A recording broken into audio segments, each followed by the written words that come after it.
Assalamualaikum warahmatullahi wabarakatuh. Kami dari mahasiswa Sistemik Pontianak akan mencoba mempresentasikan tentang industri desain batik dengan bantuan komputer berbasis data mining. Sebelum kami mencoba mempresentasikan, saya memperkenalkan teman saya. Yang pertama, Saya Teguh Pratama. Saya Emi Firmania. Saya Unik Ananda Cinta. Saya Maya Frida Turnip. dan saya sendiri Delsa Erik Chandra.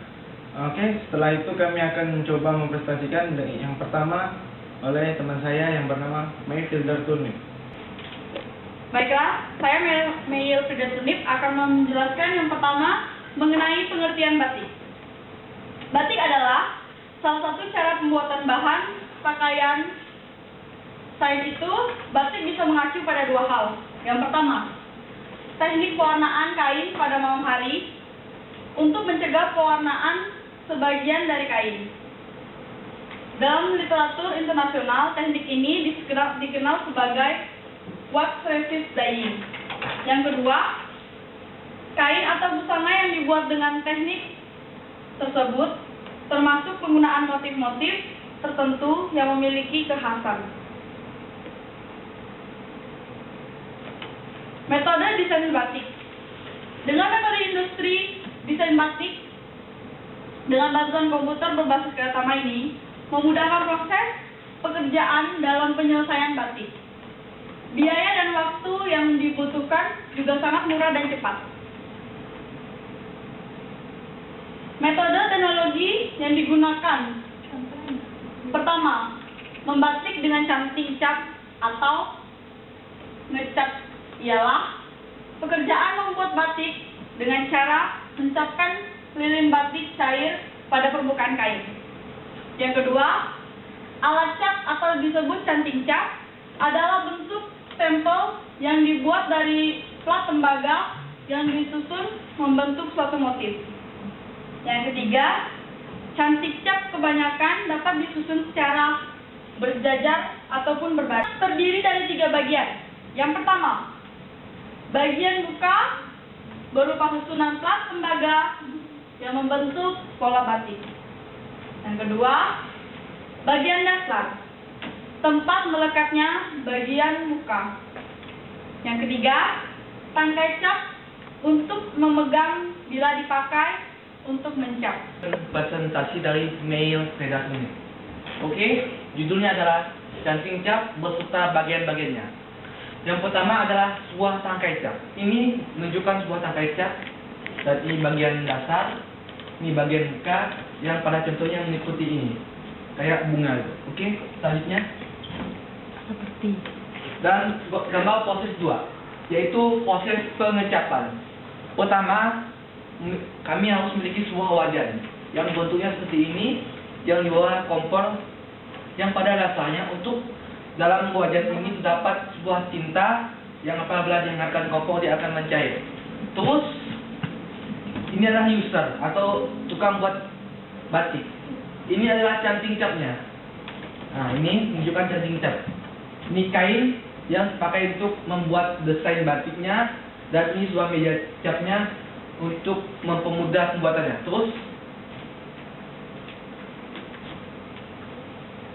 yang judulnya lagi adalah perancangan dan implementasi.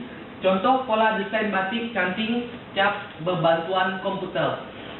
Oke, dalam mengembangkan model desain batik cap canting cap berbantuan komputer dan data mining, metode yang kami gunakan untuk menghasilkan motif yang sesuai yang diinginkan desainer adalah memanfaatkan motif canting cap. Jadi bermacam-macam pola langkah pengecapan, yaitu pola pengecapan. Pertama, ini adalah capnya. Untuk kita menuruti nomor di sini, pertama nomor 1 kita cap, nomor 3 dan nomor 4. Selanjutnya, yang kedua, pola pengecapan onde-onde. Ini adalah pola pengecapan onde-onde. Yang pertama, kita menuruti angka di atas tersebut. Pertama kita cap di sini dulu, di sini dan sini, dan seterusnya. Ini sama dengan ini juga. Dan Dan ketiga adalah pola pengecapan parang, yang pada umumnya seperti parang warisan parang yang pengecapannya melalui angka di atas 1, 2, 3, 4. Terus macam-macam pola langkah pengecapan. Pola pengecapan mengubang. Ini menuruti sebuah angka perpindahan angka 1, 2, 3, 4, yaitu pola perpindahan. Dan seterusnya adalah pola pengecapan melampang sarang. Ini contoh dari pola pengecapan melampang sarang yang terdiri dari abjad ada di atas tersebut. Oke, Selanjutnya hasil pendesian batik. Ini sebagai pola motif telapak meja yang telah jadi. Contohnya ini suatu pinggiran, ini batas, dan kemudian sana lar, ini bakal, garan lubang, dan pembatas. Motif telapak meja tersebut dibuat dengan menyusun 5 macam pola canting cap, yaitu cap bakal, cap garan, lubang, cap lar, cap batas, dan cap pinggiran.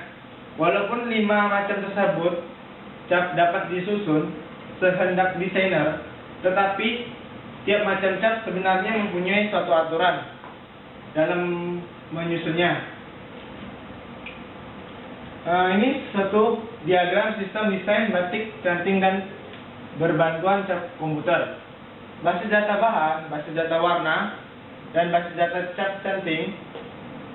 Ini termasuk program desainer pembuatan canting cap yang menghasilkan suatu data canting cap, perancangan proses, dan gambar motif jadi. Saya akan melanjutkan presentasi dari data, yaitu tentang basis data canting cap. Ini merupakan suatu format tentang basis data, yaitu terdiri dari kode, jenis, contoh, dan nama file. Format basis data canting cap digunakan untuk data motif untuk menyusun desain pada program desain batik canting cap berbantuan komputer. Kode canting cap digunakan huruf U seperti pada tabel untuk golongan canting cap utama dan huruf T untuk golongan canting cap dengan tujuan tambahan. Angka 1 dan 2 di belakang huruf U dan T merupakan huruf yang menunjukkan subgolongan sesuai dengan tabel klasifikasi tersebut. Sedangkan 4 angka X yang dimaksud telah U6 dan seperti T3 X yang tersusun dari 4X yang berurutan itu merupakan suatu petunjuk nomor motif canting cap. Selanjutnya tentang format data canting cap. Ini merupakan suatu data canting cap yang terdiri dari bagian, isi, dan contoh. Bagian terdiri dari kepala, badan, dan ekor. Kegunaan dari data canting cap itu merupakan suatu data yang dihasilkan oleh proses pendesainan batik canting cap berbantuan komputer. Data canting cap ini digunakan untuk fungsi lain selanjutnya di dalam manufaktur. Untuk keperluan tersebut, maka data harus disusun formatnya hingga dapat memberikan gambaran yang lengkap. Data tersebut harus mudah diproses kembali untuk fungsi manufaktur selanjutnya. Selain itu, data tersebut harus cukup ringkas, tidak membutuhkan ukuran file yang besar sehingga mudah untuk ditransfer kemana saja. Ini merupakan suatu diagram alir proses desain batik canting cap yang berbantuan komputer. Dimulai dari mulai ini merupakan suatu proses awal, langkah awal di mana kita membuka suatu software berbasis ataupun software itu disebut dengan suatu Windows. Kemudian membuka suatu lembar kain baru, di mana di dalam software tersebut terdapat icon new. Kemudian kita mengklik dengan klik mendapat suatu lembaran kain baru dan kemudian menentukan jenis kain. Jenis kain yang dimaksud di sini adalah ukuran kain tersebut, kita untuk memilih ukuran berapa, lebar dan panjang. Kemudian membuat garis pada pola utama. menentukan pola yang kita inginkan, pola tentang desain batik. Kemudian pemilihan macam cat yang digunakan. Cat yang digunakan sesuai dengan selera konsumen ataupun sesuai dengan prosedur ataupun pendesain yang akan digunakan tersebut. Kemudian penempatan cat pada kain sebagai pembuatan rem dan atau ceplokan. Kemudian melanjutkan desain. Kemudian panah tersebut menunjukkan lagi ke pemilihan macam cat yang digunakan. Maksudnya di sini adalah suatu desain yang telah kita tempatkan pada suatu cat bisa dipilih lagi dengan menggunakan pemilihan cat lain sesuai dengan selera, sesuai dengan kebutuhan yang akan dibutuhkan pada konsumen. Kemudian menentukan ukuran kain. Selanjutnya menyelesaikan pinggiran kain.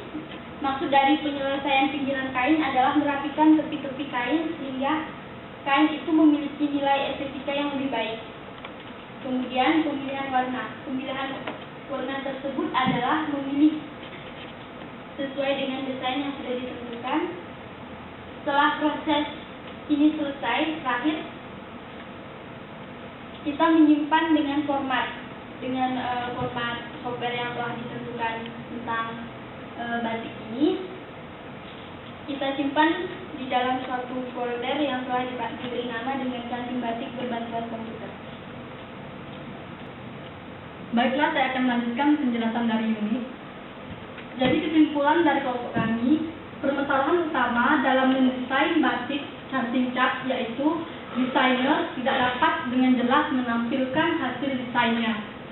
Sistem desain batik canting cat berbantuan komputer yang dikembangkan merupakan metode dan alat bantu desain yang dapat memudahkan desainer dalam melaksanakan kegiatannya, sehingga akan menambah variasi desain dan diharapkan akan mengurangi waktu desain.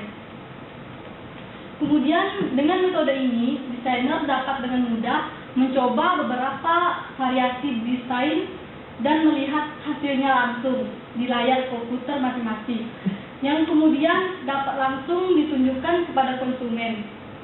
Sistem yang dikembangkan diharapkan mudah untuk dioperasikan, sehingga tidak hanya desainer saja yang dapat menggunakannya, tapi juga dioperasikan oleh konsumen lainnya.